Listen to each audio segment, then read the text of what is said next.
It's time for America Outdoors Radio, the show that covers the outdoor scene across the U.S. of A. and the entire continent. Fishing, hunting, conservation, outdoor recreation, and great destinations. We cover it all every week. It's your country, your outdoors. Let's explore it together with your host, John Cruz. Welcome to the show. How did you celebrate New Year's Day last weekend? Did you party late into the night on New Year's Eve and sleep through most of the day? Or did you binge watch some NFL football games? Perhaps you went on one of those first day hikes that took place at state parks around the country, getting outside and getting some exercise in the process. If you live near the border of California and Nevada, another way to celebrate New Year's Day is fishing at Lake Topaz, which opens up for the season every New Year's Day. Topaz Lake is located along US 395 south of Gardnerville along the Nevada-California border. According to the Nevada Department of Wildlife, the Topaz opener is always a party. Many people spend the night at the lake and wake up the next morning and start their New Year's Day with some fishing. And the fishing can be good, thanks to the 50,000 trout stocked there in the early fall. There are also whitefish and bass in this lake as well. And as an added bonus, Topaz Lodge is running its annual fishing derby from January 1st through April 16th. Catch a tagged fish and win instant cash and free slot play. Each Topaz Lodge tagged fish will be worth $100 cash, $10 in free slot play, plus 5 entries into the drawing. You can learn more about this derby at topazlodge.com. So there you are, something else to do on New Year's Day here in our great country. Let's talk about what we've got for you this week on America Outdoors Radio. We'll kick things off in just a couple of minutes with Kent Contreras. He is a pro staffer with Avery Outdoors. He'll be providing us with a Pacific Flyway waterfowl hunting report covering the states of Washington, Oregon, California, and Nevada. After that, we'll chat with Sue Hankner with Safari Club International. You may not know this, but SCI puts on an educational camp for teachers near Jackson, Wyoming every summer, meant to educate them about the North American model of game management and the shooting sports. It's called the American Wilderness Leadership School.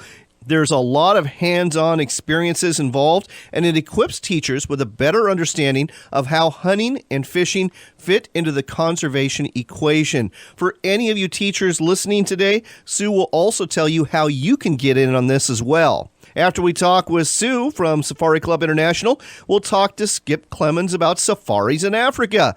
If you have ever wanted to go hunting like Ernest Hemingway did for the most dangerous game, you'll want to hear what Skip has to say about what his company, Adventure Hunts, has to offer. If you prefer to have your adventures on this continent and you're looking for a rugged trailer that will go anywhere your 4x4 pickup or SUV can go, you'll want to hear about the trailers made by Conqueror of North America, and David Bates with that company will be happy to tell you more about them. We've got outdoors news about 2 new national monuments in our nation and about the rescue of a cow moose that fell through the ice. Speaking of ice, we'll also tell you about an ice fishing tournament taking place near the border of Washington and British Columbia that is unique in the fact that some years nobody catches any fish, but everyone has a good time. It's the Northwest Ice Fishing Festival, and it's taking place in Molson, Washington next Saturday. Next up on America Outdoors Radio, it's January, and we thought this would be a good time to give you a West Coast waterfowl hunting report. With us here to do that is Kent Contreras with Avery Outdoors. He's a pro staffer for him, and Kent, along with other pro staffers, compile migration reports throughout the season that they have been sharing with us. Kent, great to have you on the show again. Thanks, John. So, Kent, it took a long time for those northerns to come in, but they are here now. Let's talk about how the hunting has been along the West Coast. We'll start with Washington State. That's your home state. How have things been in the last few weeks? Last few weeks, we've had a lot of birds that have come down into the Columbia Basin area. They're concentrating there, of course, up in the farther reaches where the snow loads are too deep for the birds to hit the fields. They're moving more central of the state. And over on the west side of the state, the small geese have pretty much left that area. Sure. But the pintail and widgeon and smaller birds, the ducks are coming into those areas again and making hunting pretty decent over on the west side. And I have heard reports that the snow goose hunting and the duck hunting over in Skagit Flats, Northwest Washington, has been exceptionally good this year. It has. Just reading the reports and talking to our other pro staff in the area, they've had a phenomenal year, and it seems like they've done very well.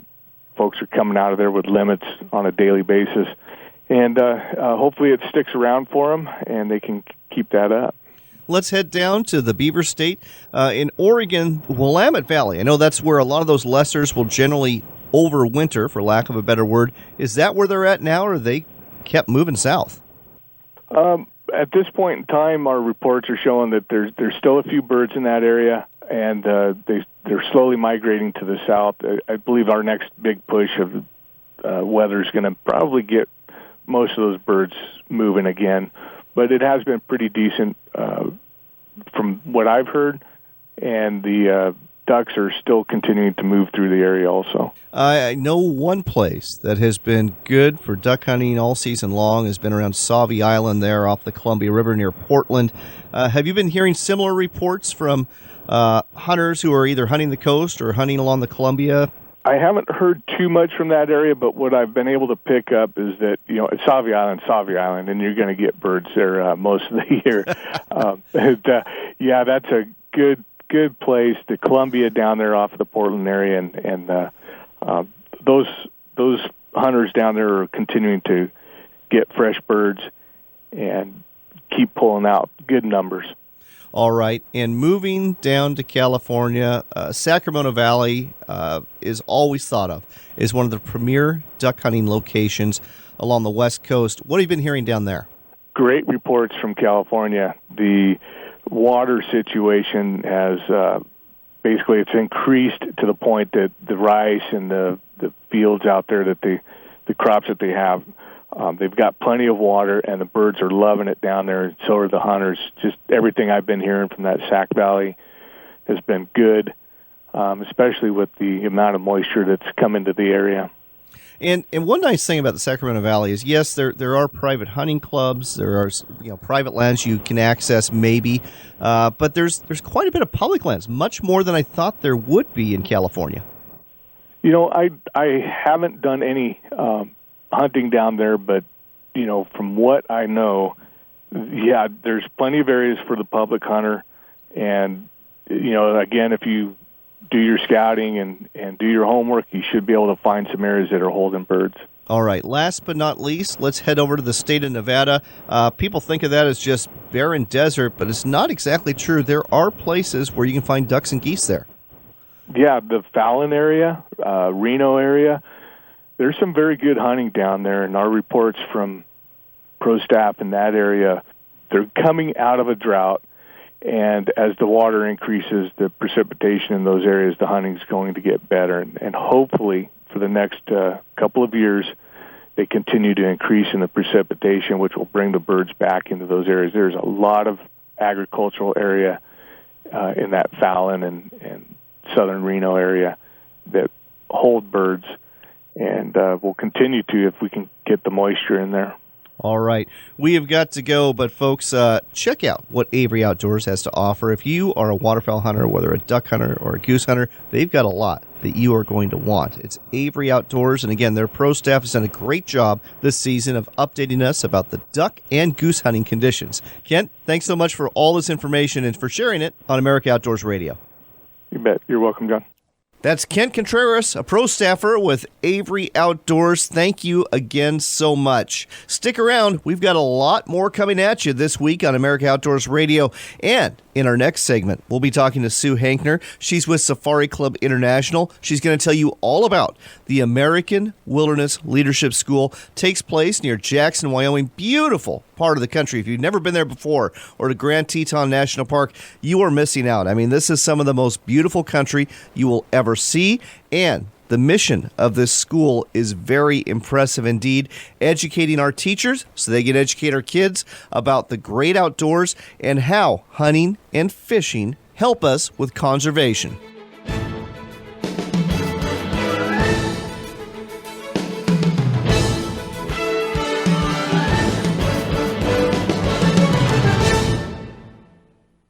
Be in Molson for the 13th Annual Northwest Ice Fishing Festival, January 14, 2017, for a chance to ice fish and win the grand prize valued at $1,000. Molson is in north central Washington near the Canadian border and Oroville, Washington. Augers available. There's more, too. We'll kick off the day with a pancake and ham feed at the Molson Grange Hall, and Arts and Crafts show runs all day, and we've got bingo from 1 to 3 p.m. Want to find out more? Go to orovillewashington.com. That's orovillewashington.com. Tillamook Bay is considered the greatest fishing experience on the west coast for fall Chinook salmon and winter steelhead, and Dungeness crab is plentiful. 5 major rivers connect with the ocean on the Tillamook coast. It's not unusual to snag a 40 to 50 pounder. Go out in a boat or stand on a riverbank or dock. Try fishing from a dory boat and experience the thrill of a beach launch and landing. Use spinners, sand shrimp, or salmon eggs to lure them. The fish will line up to grab your bait. Go to tillamookcoast.com/fishing to find guides and places to stay. In Humboldt County, something wild happens in the wintertime. Thousands of visitors swim underwater to Humboldt shores, seeking partners of the opposite sex. We're talking steelhead. January to March, more here than anywhere else in California. And we celebrate with fishing and photo contests and $10,000 in cash prizes. Special access, spawning and restoration tours, films and festivities for the entire family. So drive, fly, or swim underwater to Humboldt Steelhead Days.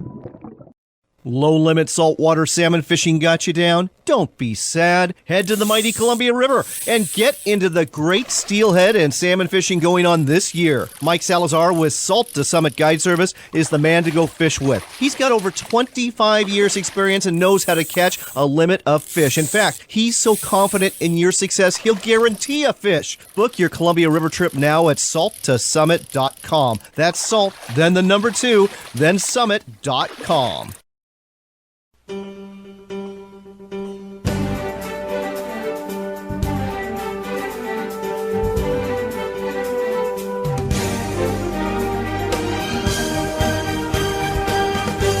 Welcome back to America Outdoors Radio. I'm John Cruz, and this portion of the show is brought to you by the American Shooting Journal. It is the monthly publication that covers the shooting sports and firearms scene throughout the United States. Look for it at a newsstand near you. Up next, we are talking with Sue Hankner. She's with Safari Club International.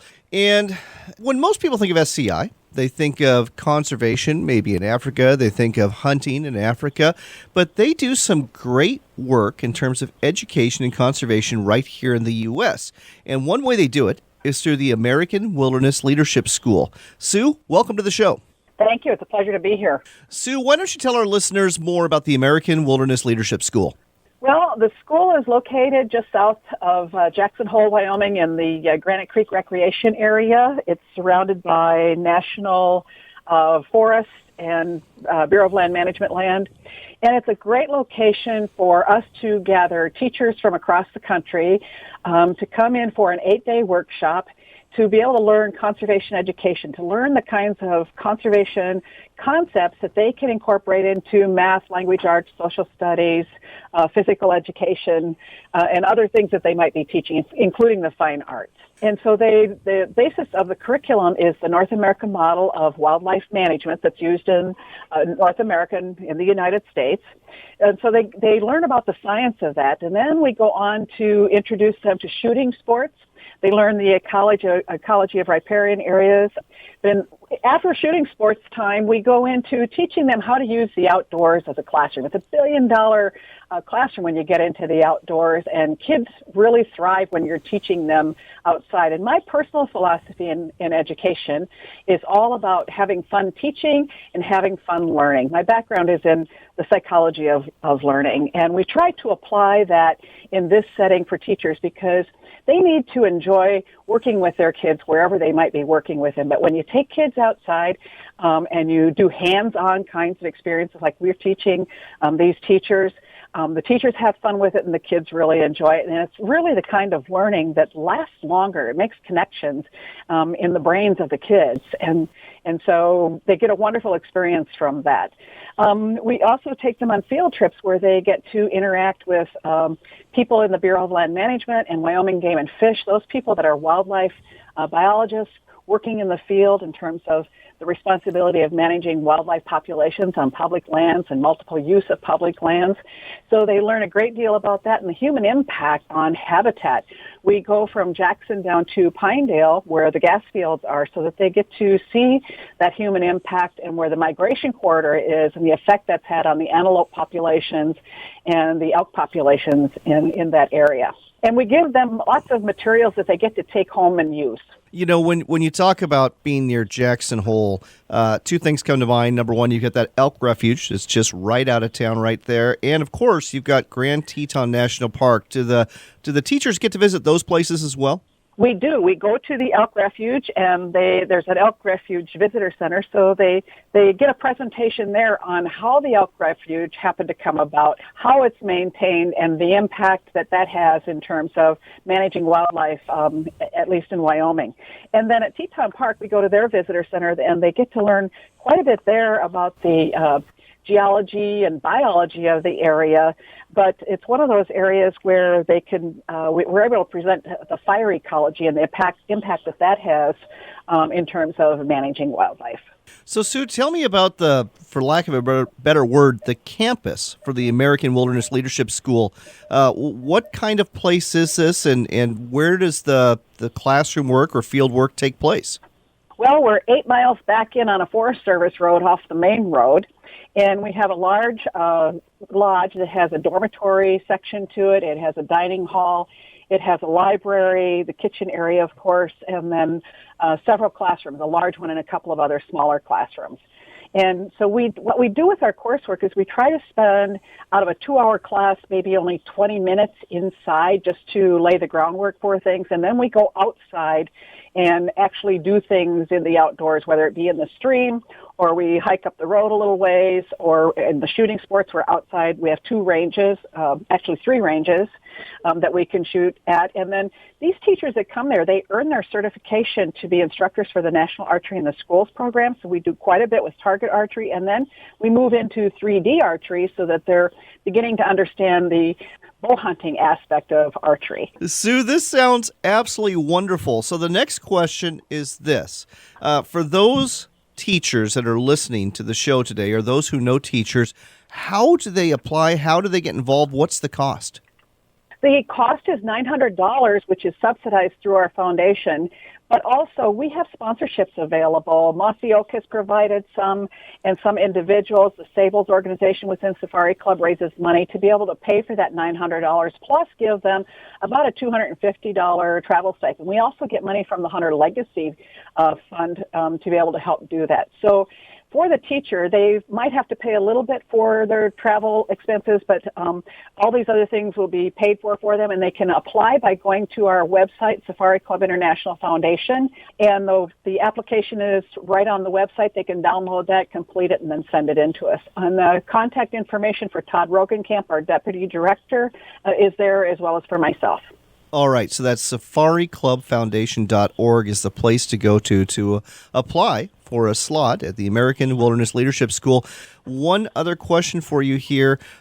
This takes place during the summer, obviously. Is it just one workshop, or is it a series of workshops that take place throughout the summer? Actually, it's the same workshop, but we hold it 6 different times through the summer. So there's a couple in June, a couple in July, and a couple in August as well. And I'm guessing that these slots fill up pretty quick, so folks that are interested probably should register sooner than later. Sooner than later is far better, not only to be able to get in there, but if you're going to make airline reservations in and out of Jackson Hole, you want to do those as soon as you possibly can, because as you get closer to the summer, the price increases. It is an international tourist destination during the summer months, and so that drives the cost up. Oh, it absolutely is an international tourist destination, folks. Over 2 million people a year visit Grand Teton National Park, and for very good reason. It's one of the most beautiful places you're going to see in the continental United States. So, again, it's the Safari Club International Foundation. They put on the American Wilderness Leadership School. You can find out more about it by going to their website at safariclubfoundation.org. If you're a teacher or know a teacher, encourage them to go ahead and apply and take part in this great experience, and they can take that knowledge and bring it to their kids and their classrooms all around the country. Sue, I think it's fantastic that your organization is putting this on. I think it's going to make a big difference for our students and our teachers throughout the nation. Thank you. We really appreciate being able to tell people about it. It's a great experience for teachers. That's Sue Hankner, folks, with Safari Club International. And speaking of SCI, their annual Hunters Convention is coming up really soon. It's going to take place February 1st through the 4th at Mandalay Bay in Las Vegas. That's a wonderful casino if you haven't been there before. In addition to all sorts of exhibitors and booths that are going to be there, there's going to be lots of seminars, 41 speakers giving 84 seminars to help you be a better hunter, learn about conservation and other issues. And there's auctions for hunts and more, to include a 3-day Pakistan ibex hunt, an 8-day South African plains game hunt, and even a 3-day Pennsylvania white-tailed deer hunt. You can find out more about the SCI Hunters Convention at Mandalay Bay in Las Vegas by going to safariclub.org. That's safariclub.org.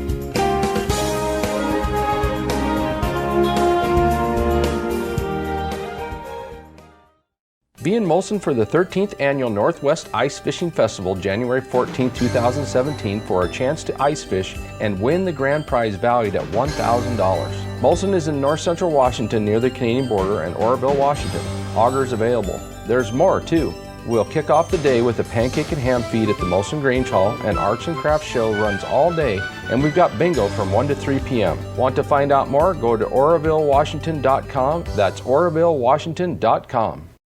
Hughes Craft is the Pacific Northwest best-selling boat. It's a family fishing boat that has been providing the most safety, fishability, and the best value to Northwest boaters since 1948. Hughes Craft's welded aluminum boats are built for serious fishermen with plenty of room for fighting fish, not the rest of the crew. Our state-of-the-art design allows for pure fishing functionality and the durability to last season after season, year after year, and decade after decade. To find the Hughes Craft dealer nearest you, visit hughescraft.com.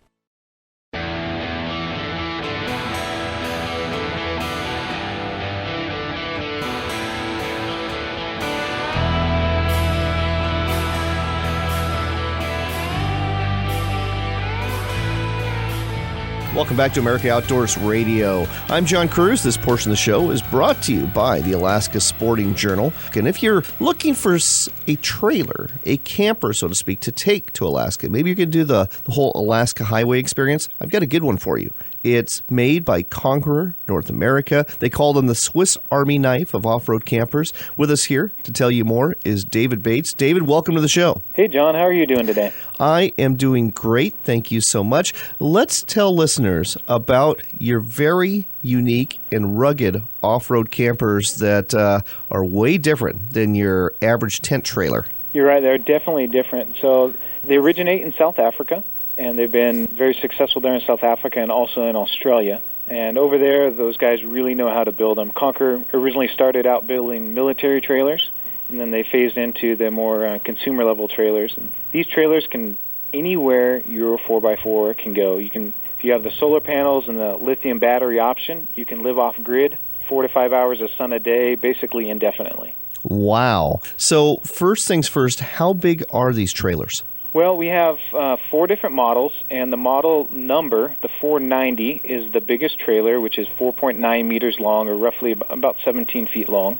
and about 6.5 feet wide. But it's very deceptive, the size. So when they're all collapsed, it looks very, very small, but as you said, they are the Swiss Army knife of camping trailers, and they just fold out into where you get a whole host of different facilities and options for you to use while you're camping. Okay, so let's go ahead and talk about that. Let's say I've got the big model, and I've got it set up. What am I going to find inside? Well, to start off, the setup time for the 490, it's a UEV 490 Extreme is what we call it, and the setup time for that is less than 5 minutes. Wow. You can open up the door, you pop the lid if you want to, and you can go to sleep right there. Inside, you'll find sleeping for 5. You'll find a radio, a TV. Then we have a control system, which we call a Neutron 12, and it's in-house developed. You can log into it with your iPhone or your smartphone or a computer, and you can control the whole trailer from that. Very interesting. Any kitchen facilities, restroom facilities? Well, the concept behind Conquer is to get people outside. Too many times, people, they buy the campers nowadays, and they basically are living inside and they never enjoy nature. So the kitchen, the bathroom facilities are all outside. Like you said, a Swiss Army knife, you pull the kitchen area out, and you're able to cook on a 2-burner propane stove. You have a 90-liter fridge freezer, and then you have all your cutlery and crockery there. There's a prep station to prep all your food.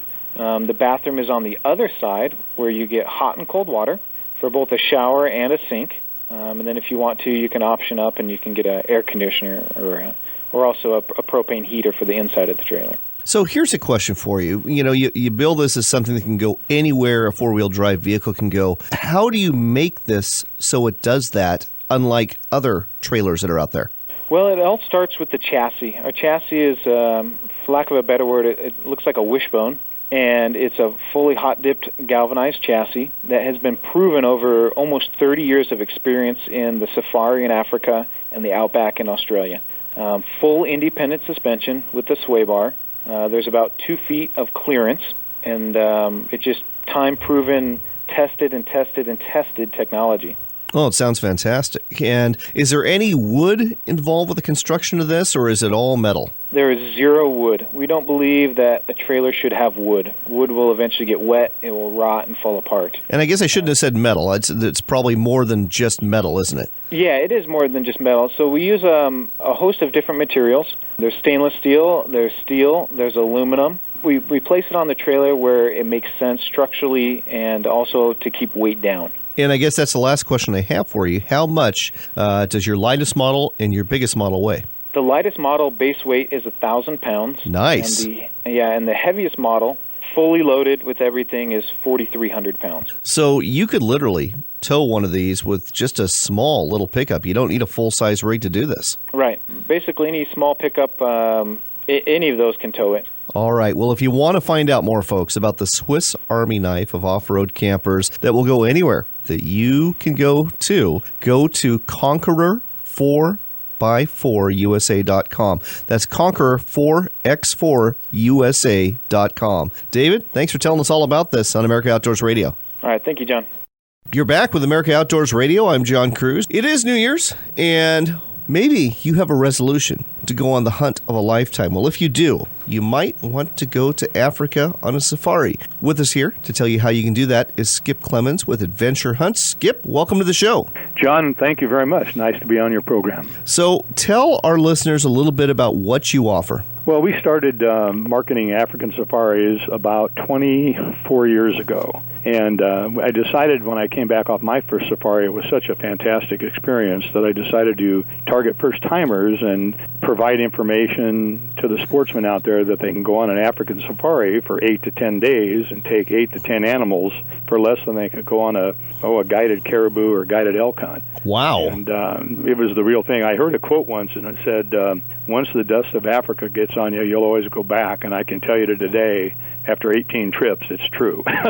Well, Skip, you offer hunts that are very, well, how should I say it, Hemingway-esque in terms of the big game. You've got, hunting for Cape buffalo, leopard, lion, elephant, rhino, hippo, and crocodile. Where are these taking place, South Africa or somewhere else? No, we represent different safari companies for years now in many different countries. Most of our plains game packages that take place in South Africa and Namibia, and a lot of our dangerous game hunts take place in Mozambique, South Africa, the northern part in the Limpopo province, and a few in Zimbabwe. Very limited there. We're very cautious about that for that area to make sure that we offer really good and proper outfitters. And Tanzania, Benin, for different species, unique species in the different countries within Africa. Africa is kind of a general word, so it's kind of there's many countries inside of it and great destinations. Absolutely, and I think we need to dispel, some influences that come out of the mainstream media. Hunting, it really is conservation when it comes to hunting in Africa, isn't it? Yeah, it really is, and there's been conservation awards not only in South Africa but Namibia for the wildlife management that they do there, and they're well regulated. They'll be hunting there forever. There's so much game there, and it's so well managed. And the sportsmen play a big part in that, in the economic value and just the experience that they receive themselves. And in the dangerous game species and then all the hype on the media, they look at it for emotion and not the sound science of the value of the hunting and what needs to be done there to not only to maintain a good I'll say the land can only support so many species, so they're well managed in all the properties.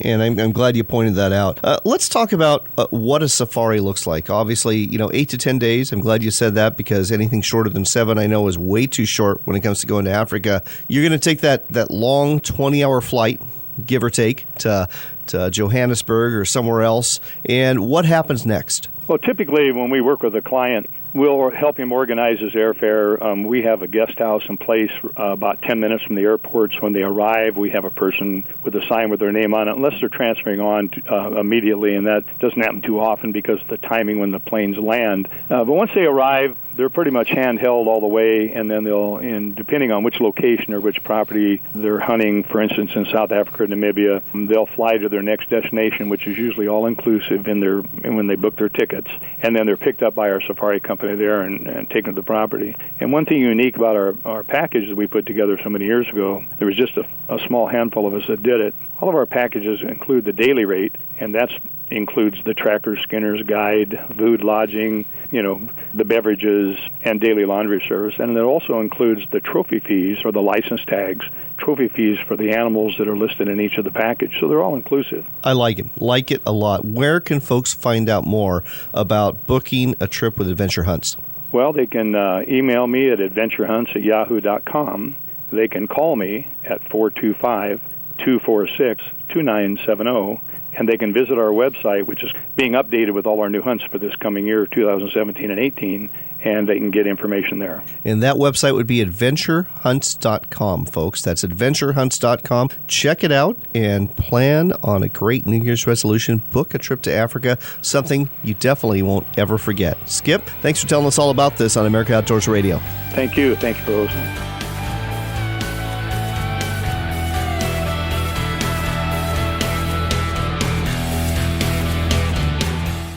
Planning your next hunting trip in Oregon or Washington? Our Rams Game Management Unit maps show you the big picture on where you're going, as well as the topography and road trail information to help you get there. And they've got public land information, Game Management Unit boundaries, and UTM information for GPS users to keep you out of trouble. Rams Game Management Unit maps are a great planning tool for safe and successful hunts. Look for Rams maps at your local sporting goods store, or see our entire line of maps on the web at bigskymaps.com.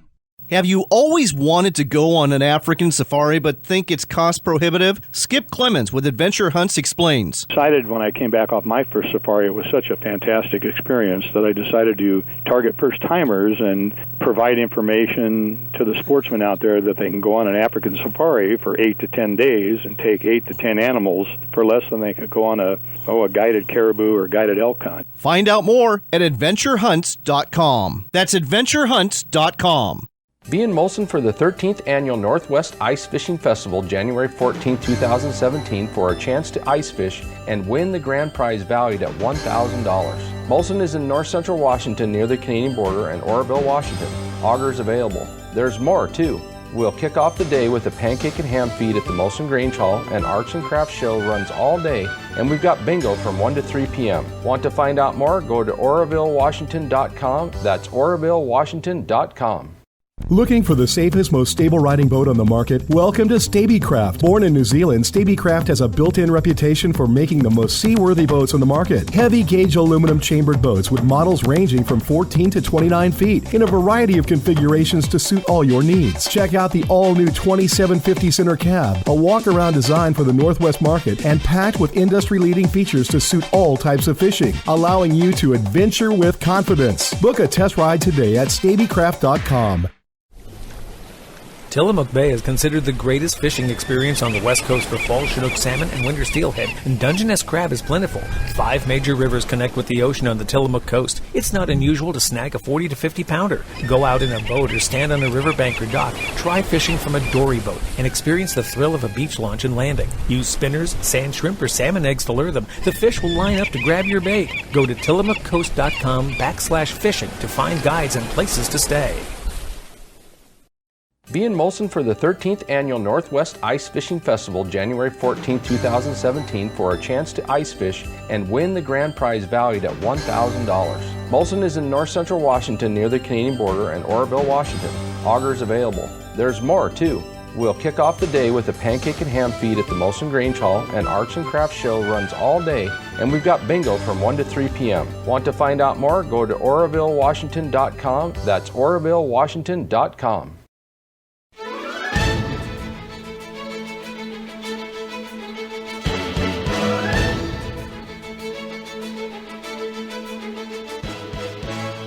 You're back with America Outdoors Radio. I'm John Cruz. This portion of the show is brought to you by California Sportsman Magazine. It is the publication that covers the hunting, fishing, and outdoor scene throughout the great state of California every month. Look for it at a newsstand near you. In outdoors news from multiple media outlets, we share that President Barack Obama has used the Antiquities Act to set aside 2 big areas in the western United States as national monuments. The Bears Ears National Monument in Utah covers, get this, 1.35 million acres, which includes ancient Native American dwellings and other artifacts. Native Americans and environmentalists were very pleased about this, but conservative politicians in the state, many of whom opposed the federal government managing existing BLM and Forest Service lands, were very, very angry about this announcement. Another national monument was created in Nevada, not far from Las Vegas. The 300,000-acre Gold Butte National Monument is meant to protect petroglyphs and other rock art, along with Native American artifacts and fossils. So, what does this mean for outdoorsmen and women? According to comments printed in the Las Vegas Sun from the conservation group Friends of Gold Butte, by protecting Gold Butte as a national conservation area with wilderness, we can strike a balance between protecting the most sensitive areas to allow for hiking, hunting, and photographing ancient rock art, while at the same time ensuring over 500 miles of existing roads remain open for off-road and other vehicles. Nevada can promote Gold Butte as a place where locals and tourists alike can hike, hunt, explore cultural sites, and ride off highway.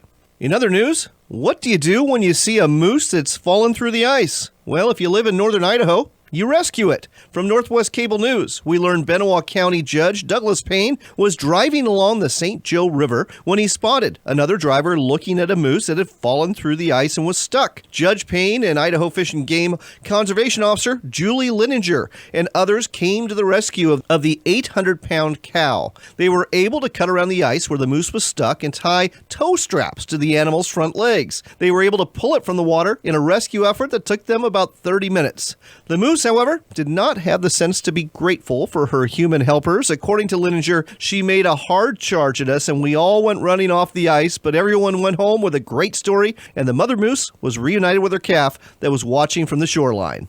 Next up on America Outdoors Radio, we're going to tell you about an ice fishing festival that's taking place right by the border of Canada and Washington, near the town of Oroville, but more specifically near a little place called Molson. With us here to tell you more about the annual Northwest Ice Fishing Festival is the chairman of the festival and a member of the Oroville Chamber of Commerce, a member of the Molson Grange, and the co-owner of the Eden Valley Guest Ranch, Robin Stice. Robin, welcome to the show. Thank you very much, John. Hello. Well, hello indeed. Why don't you tell our listeners about the Northwest Ice Fishing Festival? First things first, where and when is it taking place? Well, it's taking place on January 14th, 2017, and it's at Molson. It starts at the Molson Grange at 7 a.m., and then the ice fishing is at Molson Lake and Sidley Lake, and fishing time is 8 a.m. to 3 p.m. This ice fishing festival has a reputation of being a really tough one. There's been years, as I recall, where no fish have been caught at this ice fishing festival. There were 2 years that no fish were caught. That was a few years ago, and part of that was the level of the lake was very, very low. We did have the aerator going, but we had other situations that were happening. But we made the most of it, because what we did was we put all of the fishermen's registrations in the hat and turned that all up, and we had a reputable person come up and draw out all of the places. So we still awarded every single place to all the registered fishermen. Now, last year, I understand you were fishing 2 lakes, Molson Lake, Sidley Lake, and a total of 33 fish were caught. Were these all rainbow trout, and how big was the biggest one? Yeah, they're all trout, and let me see, I don't have records in front of me what the biggest one was. I want to think that the biggest one might have been, I think it was close to 2 pounds, and they were 17 some odd inches long. Okay, nothing wrong with that at all. But what I'm trying to tell you here, folks, is that it doesn't take a lot of fish to win this contest. It really, literally, can just be one fish and you're the winner. Is it the biggest fish? Is that who the grand prize winner is? The grand prize winner is the weight of your limit, and your limit on Molson or Sidley, you can have a maximum of 2 fish in the tournament. And so your weight on 2 fish, whether you catch 2 fish and maybe they're 2 medium fish and that makes the grand prize, or whether it's one really, really large fish, that could be the grand prize, but it's your limit. The grand prize this year has a $1,000 value. We have a certificate from the country store in Oroville, and we also have a $500 check from an anonymous donor to make a $1,000 value on our grand prize. First time ever. And it's more than just an ice fishing festival. I mean, you're going to meet at the Grange to start off with. I understand things kick off with a nice breakfast, and a lot of other things are happening throughout the day, too. That's right, and that's the spirit of the Okanagan Highlands, and this comes from our culture and history here. We do a lot of things, and we do it as a community, and our community might be 50 miles wide. So the first thing that we have is a pancake breakfast put on by the Molson Grange, and that's a fundraiser for the Grange. And they've got pancakes, also buckwheat pancakes in addition to regular, ham, homemade applesauce, and eggs any way you want, as well as some fabulous hash browns. Okay, so you can start your registration for the fishing there at 7 o'clock as well, and then folks are able to register at the lake after 8 o'clock. But they can register at the Grange Hall up until about 2 o'clock, and then they can register at the lake as well after 8 a.m. And I understand that at the Grange throughout the day that there's bingo and there's an arts and crafts fair. We have an arts and crafts fair all day, and so we have everything from cottage industries. We've got the Borderlands Historical Society coming up with a display, and also tourism information from the Oroville Visitor Center. We have a number of booths of individuals as well as clubs and organizations, and so that's going to be very interesting, and that lines the inside of the Grange Hall. And this hall, by the way, is very, very large.